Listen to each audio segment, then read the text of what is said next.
Sir నమస్కారం sir. నమస్తే. Sir Nara Rohit గారికి ప్రధాని మోదీ గారు లేఖ రాశారు. అంటే రీసెంట్‌గా ఆయన తండ్రి గారు చనిపోవడంతో దాని సంతాపం తెలియజేయడానికి ఆయన ఒక లేఖ అయితే రాశారు. ఇలా అన్ని వైపుల నుంచి కూడా పొలిటీషియన్స్ నుంచి సినిమా వాళ్ళ దగ్గర నుంచి సంతాపం అయితే లభిస్తుంది. సో విచారం వ్యక్తం చేస్తున్నారు ఆయా సోషల్ మీడియా ప్లాట్‌ఫామ్స్ ద్వారా. అయితే ఇంకొక చర్చ దీనిపైన జరుగుతుంది. అంటే నందమూరి ఫ్యామిలీ నుంచి ఎన్టీఆర్ గారు అండ్ కళ్యాణ్ రామ్ గారు ఎటువంటి స్పందన తెలియజేయలేదు, సంతాపం తెలియజేయలేదు. ఎటువంటి సోషల్ మీడియా ప్లాట్‌ఫామ్ ద్వారా వెళ్ళడం కూడా జరగలేదు. ఎందుకు? ఏం జరిగిందని చెప్పేసి ఒక చర్చ అయితే ఒక పక్క జరుగుతూ ఉంది సార్. మీరేం చెప్తారు సార్ దీనికి సంబంధించి? అంటే ఎన్టీఆర్ జనరల్‌గా ట్వీట్ చేస్తాడు ఇలాంటివి. ఇలాంటి సందర్భాల్లో జనరల్‌గా వాళ్ళు హాజరయ్యే ప్రయత్నం అయితే చేస్తారు. అయితే వాంటెడ్‌గానే వాళ్ళు రిస్ట్రిక్ట్ చేసుకుంటారు. ఆ రిస్ట్రిక్ట్ చేసుకున్నది స్పష్టంగా కనిపిస్తోంది. అలాగే చంద్రబాబు నాయుడు గారి ప్రభుత్వం అధికారంలోకి వచ్చి ఆయన ముఖ్యమంత్రి అయినప్పుడు విషెస్ చెప్తూ ట్వీట్ చేశాడు తను. థ్యాంక్ యూ అమ్మా అని రిప్లై ఇచ్చాడు ఆయన చంద్రబాబు. అలాగే ఆ మధ్య వరదలు ముంచెత్తినప్పుడు ఆంధ్రప్రదేశ్ని డొనేషన్ ప్రకటించాడు ఈయన. ప్రకటించిన రోజు థ్యాంక్ యూ బావా అని లోకేష్ స్పందించాడు. ఇలా ఇష్యూ బేస్డ్గా స్పందనలు ఉన్నాయి తప్ప ఏదైనా ఇన్సిడెంట్ జరిగినప్పుడు ఫ్యామిలీతో కలిసి అక్కడికి వెళ్ళటం అనే దగ్గర కొన్ని పరిమితులు పెట్టుకున్నాడు ఆయన. ఎన్టీఆర్ అలాగే కళ్యాణ్ రామ్ కూడా ఆ పరిమితులు పెట్టుకున్నారు. ఆ పరిమితులు పెట్టుకోవడం వలన వీళ్ళు ఎక్కడా కూడా వీళ్ళ ప్రెజెన్స్ ఉండడం లేదు. అలాగే చాలా కాలం క్రితం లోకేష్ వివాహం సందర్భంగా అంటే నిశ్చితార్థానికి అందరినీ ఇన్వైట్ చేశారు, ఎన్టీఆర్ని కూడా ఇన్వైట్ చేశారు. తను వెళ్ళాడు. వెళ్ళి కొద్దిసేపే లోపలుండి వెళ్ళిపోయాడు. ఈ వెళ్ళిపోయినది ఎందుకు అనే దానికి సంబంధించి ఎవరి దగ్గర సమాచారం లేదు. కానీ రకరకాలుగా లోపల ఏం జరిగింది అని కూపీలాగి బయట మీడియాలో వచ్చినటువంటి కథనాలు ఏంటంటే ఆయన లోపల సఫకేట్ అయ్యి వెళ్ళిపోయాడు అని.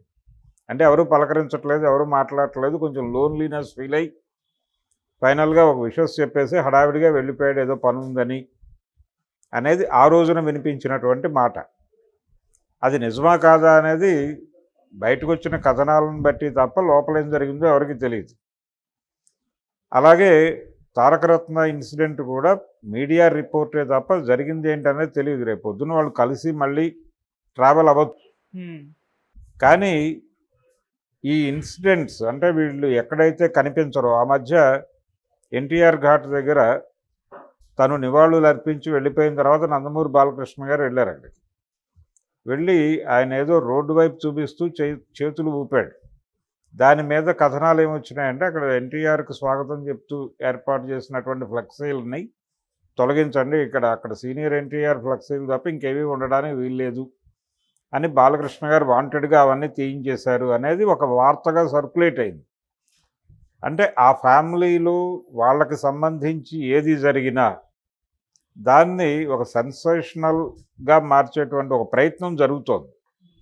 ఎందుకు జరుగుతోందంటే ఆ ఏరియాలో జనాల్లో క్యూరియాసిటీ ఉంటుంది కాబట్టి ఆ క్యూరియాసిటీ మీద ఒక గేమ్ ఆడేటువంటి ప్రయత్నం జరుగుతోంది తప్ప అంటే వాళ్ళు రకరకాల కారణాల చేత వాళ్ళు రెస్ట్రిక్టెడ్గా ఉంటున్న మాట వాస్తవం. అలాగని ఇదే పరిస్థితి ఎల్లకాలము కొనసాగుతుందని చెప్పలేము. రేపు పొద్దున బాలకృష్ణ ఎన్టీఆర్ కలిసిపోవచ్చు. ఒక ఫ్యామిలీ అది, ఎవరు ఏమన్నప్పటికీ అది నందమూరి అనేటువంటి ఒక ఇంటి పేరుతో ఉన్నటువంటి వ్యవస్థ కాబట్టి రేపు పొద్దున అవసరమైతే అతను తీసుకురావచ్చు. దీని వెనకాల అనేక రాజకీయ కారణాలను కూడా కొడాలి నాని లాంటి వాళ్ళు ఎక్స్ప్లెయిన్ చేశారు ప్రపంచానికి. దాని మీద యువత జనాల్లో అంటే తెలుగుదేశం కోర్ గ్రూప్లో చిరాకు ఉంది, అది కూడా వాస్తవమే. అంటే వాళ్ళు ఇండోర్ మీటింగ్స్లో చాలా స్పష్టంగా జూనియర్ ఎన్టీఆర్ మీద కొంత వ్యతిరేకత ఉంది. అలాగే ఎన్టీఆర్ కూడా అలాగని వాళ్ళని కలుపుకుని వెళ్ళే ప్రయత్నం ఎప్పుడు చేయట్లేదు. తన ధోరణిలో తాను ఉంటున్నాడు, తన లిమిట్స్లో తాను ఉంటున్నాడు, ఆ లిమిట్స్ క్రాస్ చేయట్లేదు. అలాగే ఎన్టీఆర్ శత జయంతి ఉత్సవాలు జరిగినప్పుడు కూడా దానికి మొదట ఎవరెవరు వెళ్ళాలి, ఎక్కడెక్కడ ఏ కార్యక్రమాలు నిర్వహించాలి అనేది ఒక సంవత్సరం ముందే ప్లానింగ్ జరిగింది. ఆ ప్లానింగ్ జరిగినప్పుడు ఆ సమావేశానికి తనకి ఇన్విటేషన్ లేదు, వెళ్ళలేదు. ఆ తర్వాత వాళ్ళు ప్రోగ్రామ్స్ డిజైన్ చేశారు. తెనాల్లో ఆ పాత రామకృష్ణ థియేటర్లో ఏవో ప్రోగ్రామ్స్ చేయాలి అనుకున్నారు, చేశారు. విదేశాల నుంచి అంటే అమెరికా నుంచి అల్ విజయలక్ష్మి గారు కూడా వచ్చి ఆ వేడుకల్లో పాల్గొన్నారు. ఇన్ని జరిగినప్పటికీ హైదరాబాద్లో ఉన్నటువంటి ఎన్టీఆర్ అయితే వెళ్ళలేదు, అక్కడికి వెళ్ళలేదు. అలాగే శకపురుషుడు పేరుతో వాళ్ళు కంక్లూడ్ చేస్తూ ఇక్కడ హైదరాబాద్లో ఒక సభ ఏర్పాటు చేశారు. దానికి అందరూ వెళ్ళారు ఇండస్ట్రీ నుంచి. అంటే ప్రతి కుటుంబం నుంచి ఒక ప్రతినిధి వెళ్ళాడు. చిరంజీవి కుటుంబం నుంచి రామ్ చరణ్ వెళ్ళాడు. జూనియర్ ఎన్టీఆర్, కళ్యాణరామ్ వాళ్ళిద్దరూ ఆ వేదిక జోలికి వెళ్ళలేదు. సరే, దానికి ఆయన ఒక కారణం చెప్పుకున్నాడు. అప్పుడు కారణం కూడా ఆయన చెప్పలేదు, ప్రపంచానికి అది పంప్ అయింది. అంటే ఇది ఈ టైంలో, అంటే ఆ ఈవెంట్ జరిగిన టైంలో ఆయన బర్త్డే అదే రోజు, జూనియర్ ఎన్టీఆర్ బర్త్డే రోజు ఇక్కడ సీనియర్ ఎన్టీఆర్ శకపురుషుడు ఈవెంట్ జరిగింది. సో ఆ బర్త్డే హడావిడిలో అది ముందే ఫిక్స్ చేసుకున్న ప్రోగ్రాము, ఇన్విటేషన్ లేట్గా అందటం వలన అది ఆపుకోలేని కండిషన్లో ఆయన అటు వెళ్ళిపోయాడు అన్నారు.